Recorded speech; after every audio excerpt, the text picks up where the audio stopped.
Bonsoir, bonsoir tout le monde.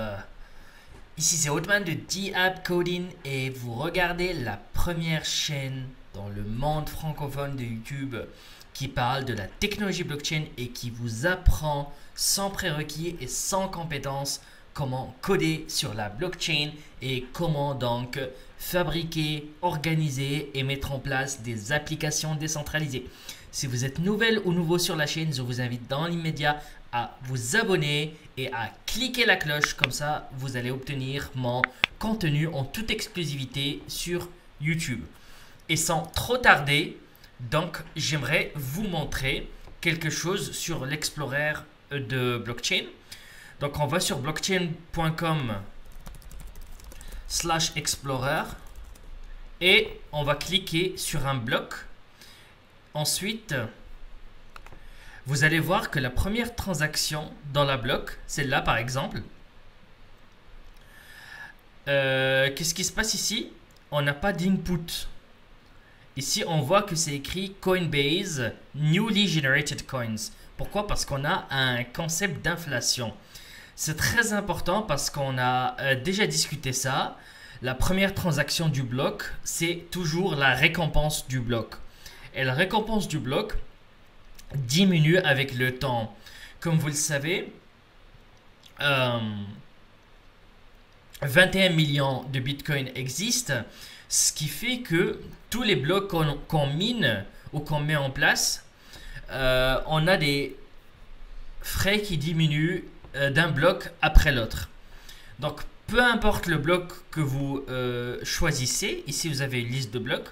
Si on va sur celui-là, vous allez voir que la première transaction, on n'a rien pour la première transaction. Pourquoi? Parce que c'est du block reward, c'est la récompense du bloc. Mais vous allez me dire, Otman, comment dans l'avenir on va payer les mineurs? Parce que l'inflation, elle est en train de diminuer avec le temps et on n'a que 21 millions. Donc, qu'est-ce qui va se passer dans 10 ans, dans 20 ans? Alors, 21 millions de Bitcoin. Et le graphe d'inflation Bitcoin, c'est quelque chose comme ça. Alors, au début, on a une très grande inflation. Et chaque 4 ans, qu'est-ce qui se passe? On a l'inflation qui est divisée par 2. Donc, c'est ce qu'on appelle le halvening ou le fait de couper sur 2. Et ça ressemble à quelque chose comme ça. Donc à la fin, au fait, ça va être à côté de 0. Voilà, c'est très très très minime. Et vraiment la limite, elle tend vers 0. Et en même temps, les frais de transaction vont augmenter avec le temps. Parce que plus de gens vont utiliser le réseau. Donc au début du Bitcoin, personne ne l'utilisait, personne ne le transactait. Donc avec le temps, voilà l'utilisation. Les transactions, les frais de transaction vont augmenter et vont donc un peu faire l'équivalent et remplacer les récompenses de blocs. Ça veut dire que plus le temps, alors je vais vous... donc ça c'est les récompenses blocs. Et pardon, c'est l'inverse. Ça, donc cette couleur bleue dégradée, c'est les frais transaction. Et la couleur arc-en-ciel là, c'est les récompenses blocs. Donc comme vous voyez avec le temps, les récompenses blocs, les récompenses pour la création et l'insertion de chaque bloc dans la blockchain vont diminuer. Et les frais de transaction vont augmenter parce que de plus en plus de gens vont intégrer la blockchain et vont vouloir transiter et transacter entre elles.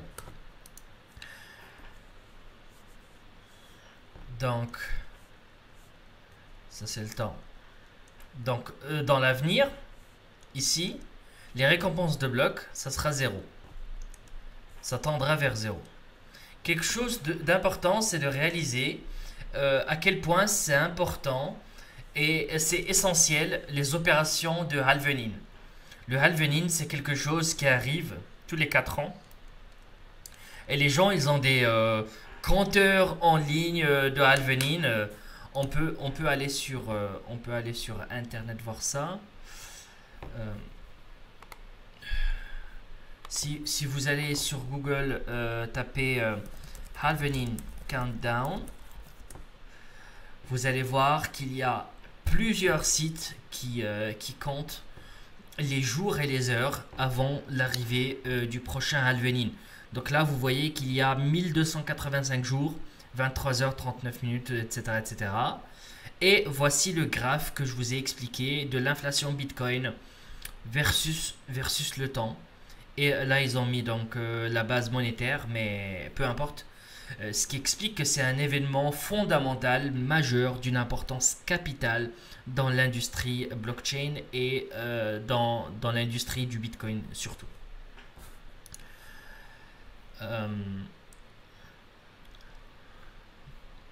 Donc, le prochain halvening arrivera le 8 mai 2024 à 23h du soir. Donc les gens sont très excités et attendent que l'inflation baisse. Comme ça, le Bitcoin aura plus de valeur. Parce que c'est normal. Ça veut dire qu'il y a moins de Bitcoin qui sont produites toutes les 10 minutes. Et du coup, c'est pourquoi vous avez ce prix de Bitcoin qui s'élève autour des événements halvening. Avant le halvening, pendant, après le halvening. Donc quand les gens parlent du halvening ou de l'inflation Bitcoin, ils sont très excités parce qu'il y a une relation directe avec le temps. Donc pour le moment, chaque bloc, c'est 12,5 Bitcoin. Ici, vous voyez que les mineurs ont à peu près... attendez, donc là, si je vois les blocs reward, si on va sur un bloc quelconque, on va pouvoir voir la récompense mineure de 12,5 ou de 6,25. Attendez, on va vérifier ensemble. Tac. Donc là, on a avant cette année 2020, c'était 12,5. Donc là sur 2, ça fait 6,25. Ici, vous voyez que le gars sur la première transaction, il a eu 9,25. Moins 6,25, ça fait 3 bitcoins de fonds pour lui. Et donc, les frais de block reward de 6,25 sont intégrés dans les 9,25 ici. Si on va voir un autre bloc, juste pour prendre l'exemple, on aura toujours quelque chose de supérieur à 6,25 pour la première transaction de chaque bloc. Ici, on a 9,29. Si on va prendre un autre bloc de manière aléatoire, peu importe lequel, donc les blocs, c'est ces lignes-là. On a ici leur localisation à peu près, on va dire ça, leur adresse, leur hash, quand est-ce qu'ils ont été minés, ces blocs, c'est qui le mineur, l'entité qui a miné ce bloc, et la taille en bits des blocs. Rappelez-vous qu'on avait dit que le but d'un mineur, c'est d'insérer et d'occuper le plus de bits possible dans son bloc pour qu'il puisse donc remplir son bloc de transactions et du coup avoir plus de récompenses. Si on prend ce bloc, on va aller sur la première transaction qui est une récompense pour la création du bloc ou pour l'insertion du bloc dans la blockchain. Vous allez voir qu'il a 9,21. Donc on a toujours les 6,25 qui sont intégrés. Mais avant, c'était 12,5. Avant, le dernier halvening cette année, c'était en mai, il me semble. Si je me trompe, si vous connaissez la date exacte du dernier halvening, mettez-le dans les commentaires. Et donc, après 12,5 Bitcoin pour chaque bloc, on est passé à 6,25. Donc, dans pas mal de temps, le 8 mai 2024, on passera à la moitié de 6,25.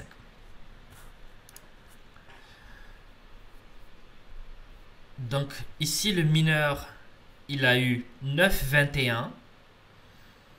6,25 c'était la récompense du bloc. Et le reste c'était des frais de transaction.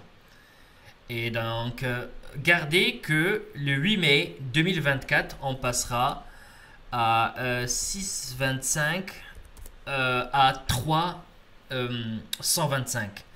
Et ça va continuer comme ça jusqu'à ce qu'on arrive à la production finale des 21 millions.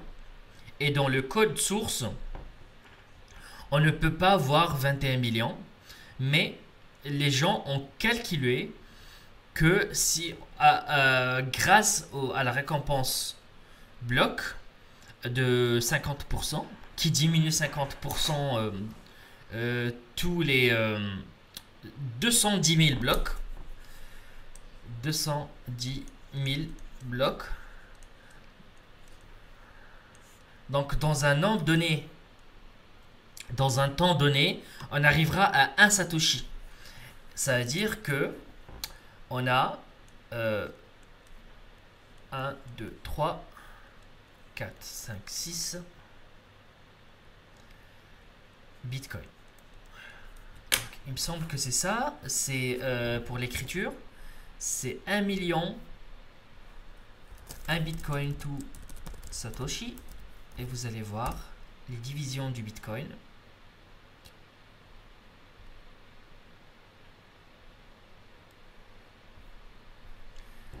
C'est plutôt 100 millions, pardon. C'est plutôt 100 millions.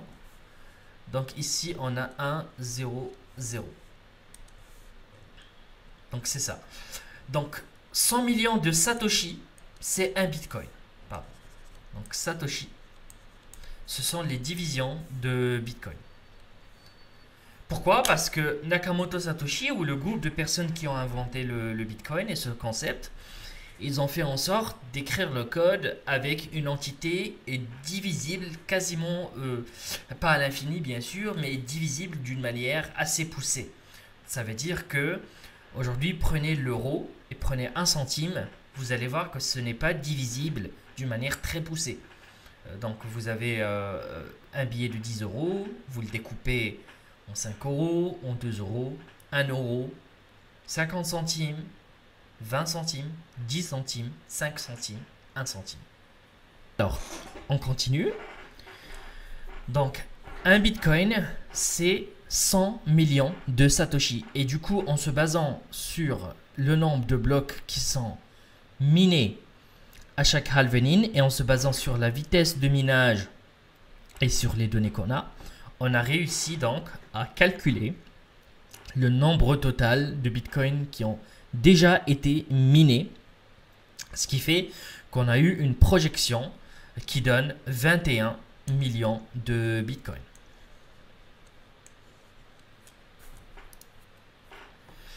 Voilà pourquoi on ne voit pas 12,5 ici ou 6,25 ici. On voit 6,25 Bitcoin plus les frais de transaction.